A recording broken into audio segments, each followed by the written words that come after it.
Hello, hello, comment ça va? Ici c'est Lady Sonia. On va parler aujourd'hui de relations sexuelles, de quelque chose qui intéresse beaucoup les femmes. Il y a un petit souci et je sais que beaucoup de femmes en souffrent, alors je vous donne rendez-vous tout de suite, juste après le jingle.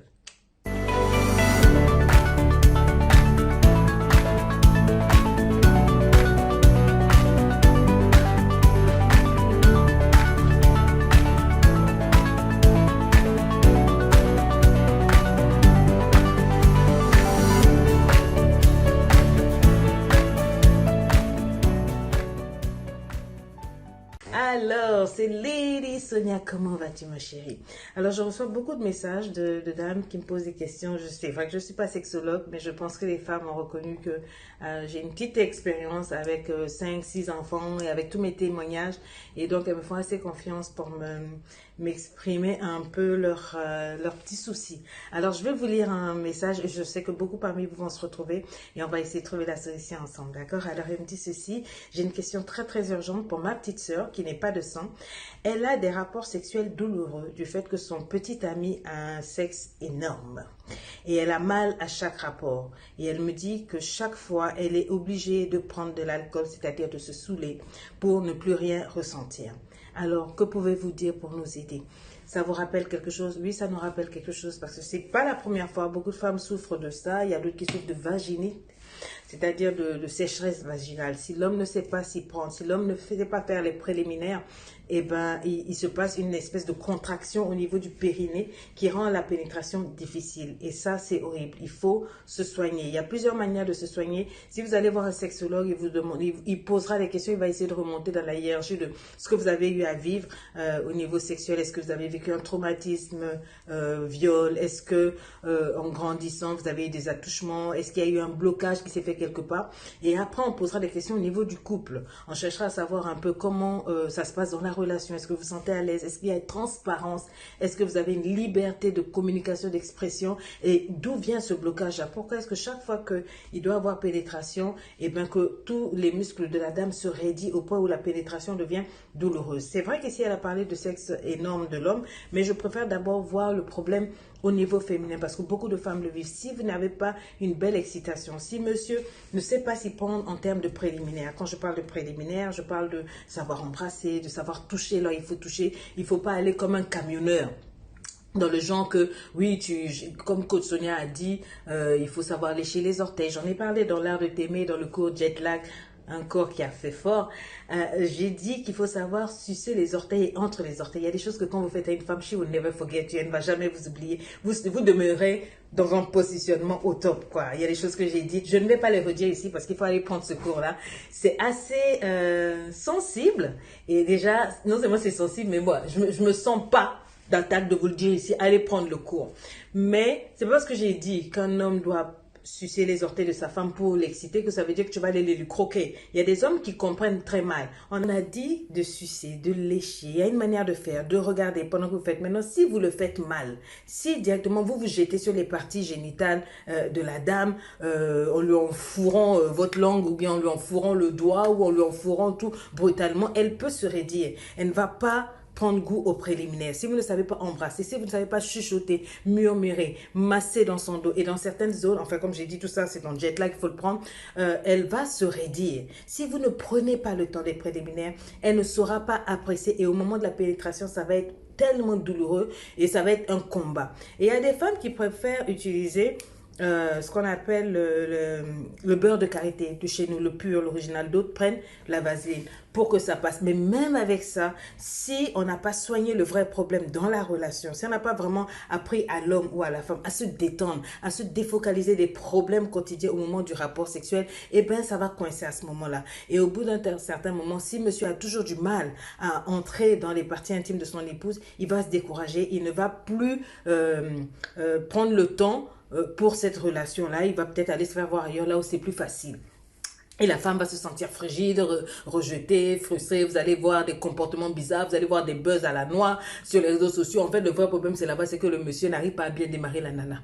D'accord? Donc, il y a tellement de causes qu'il faut soigner en sous-bassement d'abord. Il faut se poser des bonnes questions. Est-ce qu'il y a dialogue? Est-ce qu'il y a communication? Est-ce que monsieur n'a pas trompé? Parce que ça arrive.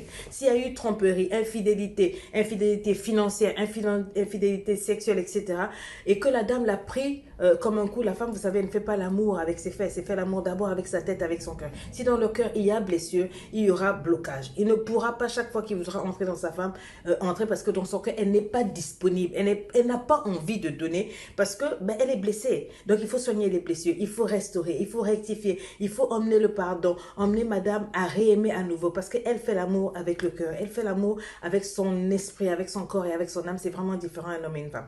Donc, on soigne d'abord cet aspect-là. Une fois que cet aspect-là est soigné et qu'il y a encore blocage, c'est à ce moment qu'on va regarder le côté de monsieur. Alors, tu dis que la taille de l'engin du monsieur est énorme. Qu'est-ce que tu appelles énorme? Parce qu'on a des copines aussi, elles sont tellement bourlinguées, surtout les anacondas du quartier. Ça fait que quand elle arrive, le monsieur, même s'il est normal, il flotte. Il flotte. Quand il rentre, c'est comme un tout petit bateau qui se balade, qui nage, nage, nage, nage. Je crois que vous avez compris, non? Il nage. Donc, he can't swim. You know, he's just swimming. Il dit, ah, mais ici, c'est quel genre de caniveau? Ça flotte, ça flotte. Ça, là, maman, c'est un autre cas. Qu'est-ce que tu appelles énorme? D'accord? Parce qu'il y a des tailles aussi normales pour les hommes. Il y a des hommes qui sont rikiki. Et il y a des hommes qui sont rapapla. Et il y a des hommes qui sont anaconda. OK? C'est de ça qu'il s'agit. Oh, je continue. Alors, je disais ceci. Quand je parlais de la partie de la vaginite de la femme qui se crispe, etc., soit parce qu'il y a problème de préliminaire, soit parce qu'il y a problème émotionnel, il y a aussi un problème, comment on va dire, d'ordre corporel. Vous savez que dans nos traditions africaines, certains pays, jusqu'aujourd'hui, pratiquent l'excision. J'ai reçu énormément d'étudiantes à LEI qui en souffraient. Et ensemble, nous avons fait d'abord le travail émotionnel et ensuite, elles ont vu des médecins où elles ont été recousues, où elles ont été restaurées là-bas, où la partie qui donne le plaisir à la femme a été restaurée et aujourd'hui ça se passe très très bien. Il y en a même une qui s'est mariée il y a vraiment pas longtemps et elle fait ma fierté. C'est possible de regarder par là. Donc le vrai problème, il faut essayer d'explorer tous les problèmes. Il y a aussi ce problème des hommes qui ne prennent pas le temps. Ils estiment simplement dans les préliminaires que dans sa tête, dans sa culture, le sexe, c'est une affaire d'homme qui prend son pied. Il n'a pas le temps de donner du plaisir à une femme pour lui donner, faire des préliminaires à une femme, tout ça là, une femme qui joue, etc. Voilà, ça rentre pas dans son mind. Une femme n'a pas à prendre du plaisir. Bon, ben voilà. Donc, si tout ça là, c'est balayé, il faut maintenant voir le vrai problème au niveau de la femme. Tu dis que son danger est trop énorme et que tu es obligé de prendre de l'alcool. Moi, je pense que le problème, il est là. Une femme en général, quand elle aime, une femme en général, quand elle est faite pour, si on a balayé tout ça là, les hommes disent souvent que quand une femme rit aux éclats, ha ha ha, pour eux ça veut dire qu'en bas c'est ouvert. Oui. Ils ne vont pas vous le dire, mais ça, ce sont des grands frères qui m'ont expliqué ça. Je comprenais pas. Ils disaient, oui, quand vous parlez avec une femme, c'est comme ça que souvent, nous, on a le feeling que c'est du bon, que ça mord déjà. Tu parles avec la nana, et puis tu vois que même les choses qui font pas rire, là, elle rigole tout le temps, et puis elle rigole vraiment aux éclats pour eux, ça veut dire que c'est bon, c'est un boulevard, tu peux aller, ça va aller.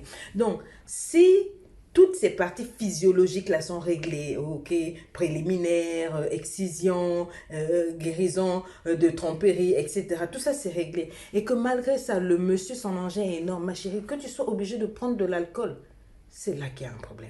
Si tu dois prendre de l'alcool, ce n'est même pas ton mari.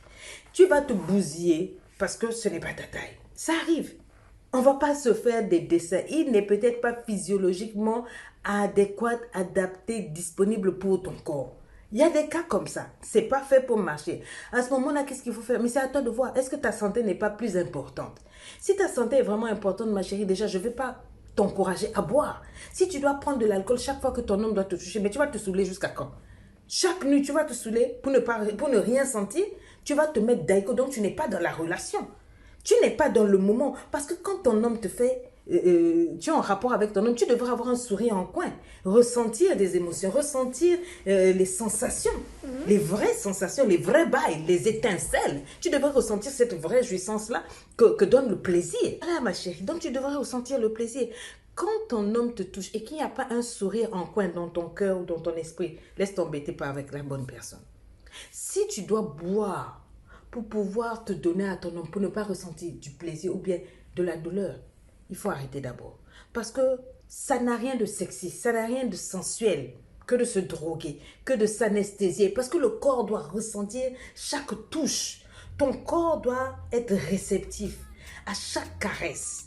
Toutes les parties qui vont être touchées par ton homme doivent être en éveil. Les sens doivent être en éveil pour que tu puisses accéder à l'extase, au 7e ciel. Are you getting me, somebody?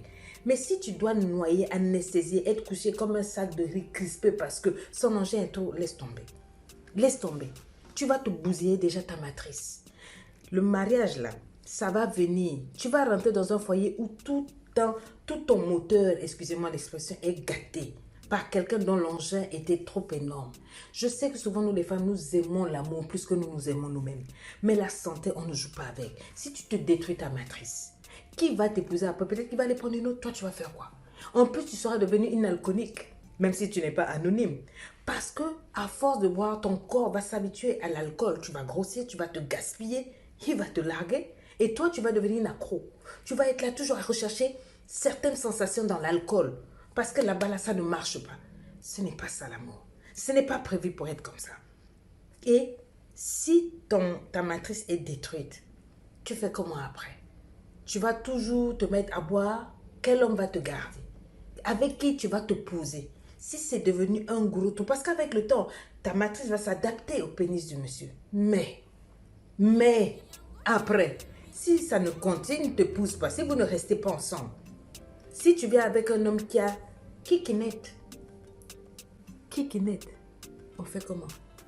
Après, il va flotter dans le caniveau, le paradis géant, il va se retrouver perdu.